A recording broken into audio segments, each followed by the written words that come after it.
तुम्ही पाहत आहात MCN न्यूज मराठी।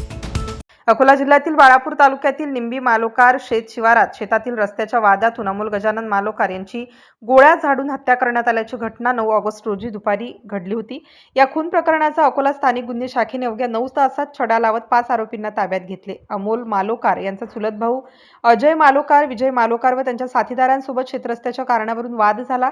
यावेळी आरोपींनी अमोल यांच्यावर गोळीबार केला, त्यानंतर ते घटनास्थळावरून पसार झाले। अमोल जखमी असल्याचे समजल्यानंतर आरोपी पुन्हा घटनास्थळी आले आणि त्यांच्यावर गोळीबार केल्याचा आरोप आहे। तांत्रिक तपास व गोपनीय माहितीच्या आधारे स्थानिक गुन्हे शाखेच्या 3 पथकांनी तपासाची चक्रे वेगाने फिरवत उमरी परिसरात सापळा रचला।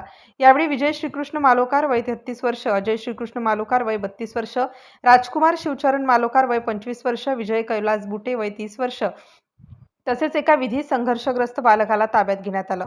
पोलिसांनी आरोपींकडून स्विफ्ट डिझायर, एर्टिगा व बुलेट मोटारसायकल, 5 मोबाईल फोन आणि 1,07,760 रुपये रोख असा मुद्देमाल जप्त करून आरोपींना पुढील तपासासाठी बाळापूर पोलिसांच्या ताब्यात देण्यात आले आहे।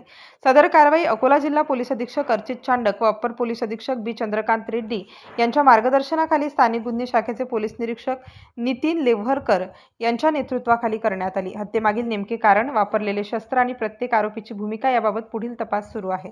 MCN न्यूज मराठीकरिता शेख जावेद भाई, बाळापूर।